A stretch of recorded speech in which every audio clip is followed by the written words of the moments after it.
and this is Arital Lake. 3 night 4 day silk route ট্যুরের শুরুটা আমরা করেছিলাম রংপোখলা দিয়ে। সেই ভিডিও ইতিমধ্যেই আপনারা দেখেছেন। দ্বিতীয় রাতটা আমরা থাকবো পাদামচেনে, তবে তার আগে আমরা দেখে নেব আরিতাল লেক। আর থার্ড ডেতে ফাইনালি আমরা দেখব জিগজ্যাগ রোড। হ্যাঁ, সিল্ক রুট বলতেই যে ছবিটা আমাদের চোখের সামনে ভেসে ওঠে সেই জিগজ্যাগ রোড। এই ভিডিওতে মূলত আমরা কভার করব আরিতাল লেক।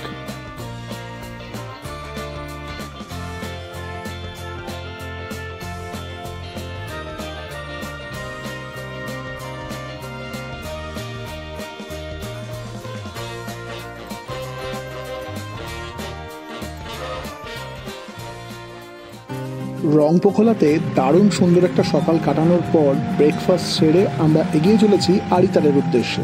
রংপো থেকে মাত্র 30 কিলোমিটার দূরে অবস্থিত এই আরিতাল লেক। আমাদের এই হোলি স্পেশাল ট্যুরে এই খণ্ডচিত্রগুলো সত্যিই বাড়তি পাওনা। পাহাড়ের গ্রামবাসীরা দোলের দিন সকালবেলা নিজেদের মতন করে দোল উৎসব পালন করবেন বলে খোল করতাল খঞ্জনি নিয়ে এবং অতি অবশ্যই সঙ্গে রাধাকৃষ্ণের ছবি নিয়ে বেরিয়ে পড়েছেন রাস্তায়। সমবেত কণ্ঠে গান গাইছেন। আরিতালে আপনি রিজার্ভ গাড়ি ছাড়া শেয়ারেও আসতে পারেন, তবে সেক্ষেত্রে আপনাকে কালিম্পং হয়ে আসতে হবে। কালিম্পং থেকে এর দূরত্ব 52 কিলোমিটার আর গ্যাংটক থেকে 67 কিলোমিটার। সিকিমের প্রাচীনতম হ্রদগুলোর মধ্যে অন্যতম হলো এই আরিতাল হ্রদ। সমুদ্রপৃষ্ঠ থেকে 4600 ফুট উচ্চতায় অবস্থিত আরিতাল লেক। আরিতাল যাওয়ার রাস্তাটাও কিন্তু খুব সুন্দর। চলার পথে রাস্তার দুধারেই আপনার চোখে পড়বে বৌদ্ধ ধর্মীয় নানা ধরনের পতাকা। আরিতাল লেকের এন্ট্রি ফি মাথাপিছু 10 টাকা আর গাড়ি পিছু আলাদা করে চার্জ দিয়ে এখানে ঢুকতে হয়। আরিতাল লেকের মূল গেট দিয়ে ঢোকার পরেই প্রথমেই আপনার চোখে পড়বে এই হ্যালো লামপোখরি সাইনেজটি। না, অবাক হওয়ার কিছু নেই, আরিতাল লেকেরই আরেক নাম হলো লামপোখরি লেক। আরিতাল লেক অঞ্চলে পর্যটকদের কাছে কিন্তু এটাই সর্বাধিক জনপ্রিয় সেলফি পয়েন্ট। লেকের সামনে আসতেই দু চোখ জুড়িয়ে গেল। লেকের রং বেরঙের নানা ধরনের মাছ যেন আমাদের উষ্ণ অভ্যর্থনা জানালো।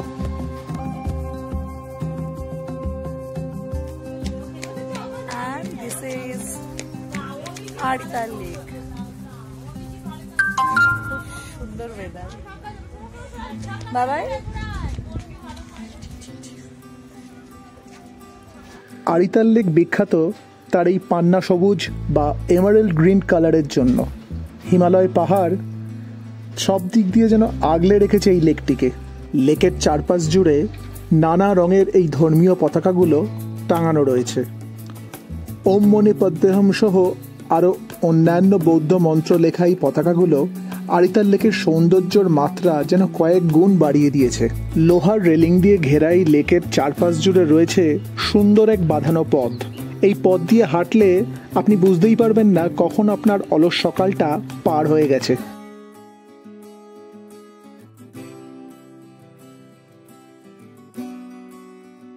আরিতালে ঢুকতে প্রথমেই চোখে পড়েছিল লেকের রং বেরঙের মাছগুলো। কিছু দূর চলার পর নজর কেড়ে নিল এখানকার হাঁসেদের দলটা।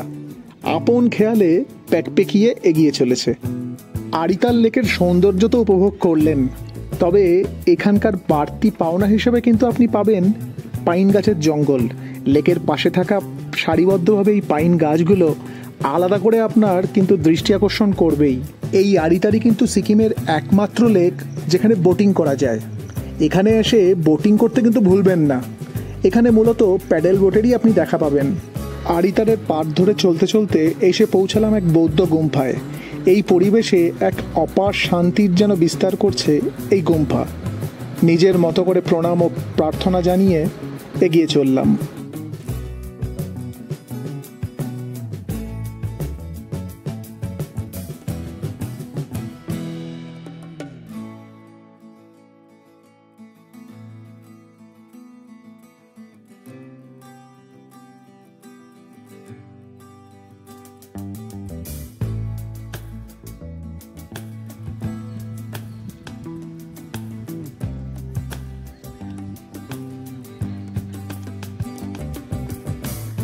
আমরা এখন যাচ্ছি মাংকিম ভিউ পয়েন্ট। পেছনে আমাদের দেখতে পাচ্ছ আরিতাল লেক পেছনটাতে। এবার এখান থেকে স্ট্রেট সিঁড়ি উঠে গেছে। এখান থেকে ভিউটা খুব ভালো পাওয়া যায়, কিন্তু অনেকটাই ওঠা। দেখছি কতটা ওঠা যায়।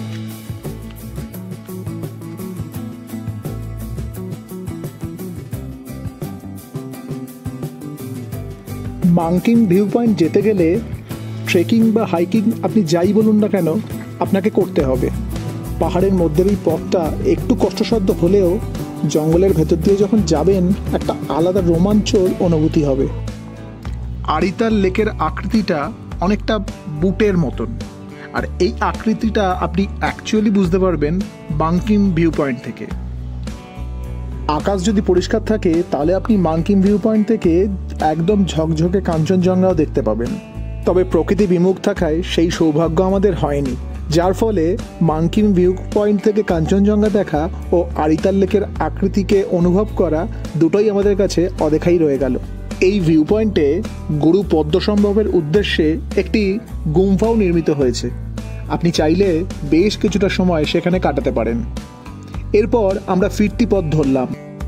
লেকের পাড় ধরে এসে এই দুর্গম পথ ধরে আমরা ওপরে উঠলাম ঠিকই, তবে মাঙ্কিম ভিউ পয়েন্টে যাওয়ার জন্য একটা সহজ রাস্তাও আছে, মানে একদম গাড়ি করেই আপনি সেই ভিউ পয়েন্টে চলে যেতে পারবেন এবং সেখান থেকে আপনি চাইলে হেঁটে হেঁটে এই পথ ধরে লেকে এসে আবার পৌঁছাতে পারবেন। আড়িতালের এই সুন্দর স্মৃতিগুলো নিজের কাছে জমিয়ে রেখে দিতে লেকের ধারে দাঁড়িয়ে ছবি তুলতে কিন্তু ভুলবেন না। লম্পোখরি বা এই আড়িতাল লেক লম্বায় 1120 ফুট এবং চওড়ায় 240 ফুট। লেকের মাঝখানে আপনি যখন প্যাডেল বোটে করে ঘুরবেন, আপনি চাইলে এখানকার রং বেরঙের মাছ ও হাঁসেদের খাওয়াতেই পারেন। আমাদের প্রোগ্রাম অনুযায়ী আড়িতাল লেক দেখে আমরা বেরিয়ে যাব পদমচেনের উদ্দেশ্যে, তবে কেউ যদি এখানে থাকতে চান রয়েছে সেই ব্যবস্থাও। লেকের পাড়েই ওই যে সবুজ বাড়িগুলো দেখা যাচ্ছে, ওটা লেক ভিউ হোটেল, ওখানে তো থাকতেই পারেন। এছাড়াও আড়িতালের আশপাশ জুড়ে অজস্র হোমস্টে, হোটেল, রিসোর্ট, কটেজ রয়েছে, আপনি ইচ্ছা মতো সেখানে থাকতে পারেন। লেক ভিউ হোটেলের পাশেই রয়েছে জিপ লাইনের ব্যবস্থা। একটু অ্যাডভেঞ্চার প্রিয় মন হলে ট্রাই করে দেখতে পারেন, বেশ ভালো লাগবে। চলো।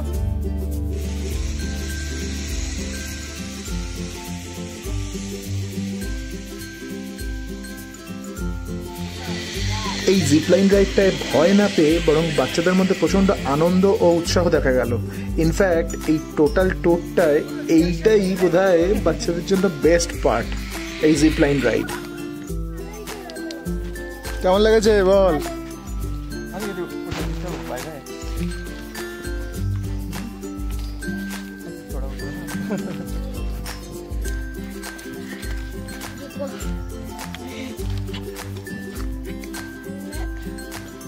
Zip line, boating, hiking, trekking বা শুধুই লেকের পাড় দিয়ে হেঁটে বেড়ানো, আড়িতালে অ্যাক্টিভিটির অপশন প্রচুর, আপনাকে শুধু চুজ করতে হবে। আড়িতালে রাত্রিবাস না করলেও বেশ কিছু ভালো মুহূর্ত কাটিয়ে আমরা এগিয়ে চললাম সিল্ক রুটের উদ্দেশ্যে। তবে তার আগে রাত্রে থাকবো পদমচেন। পাহাড় ঘেরা ছোট্ট গ্রাম পদমচেনের বুকে সন্ধে নামা, পরদিন সকালে ঝকঝকে জিগজ্যাগ রুট দেখা, হাত বাড়ালেই কাঞ্চনজঙ্ঘা, বরফ ঢাকা সিল্ক রুট, এরকম অনেক খণ্ডচিত্র নিয়ে আসছি পরের ভিডিওয়। তবে তার আগে লাইক আর সাবস্ক্রাইব কিন্তু করতে হবে। সঙ্গে থাকুন, পাশে থাকুন, সাপোর্ট করুন। দেখা হচ্ছে।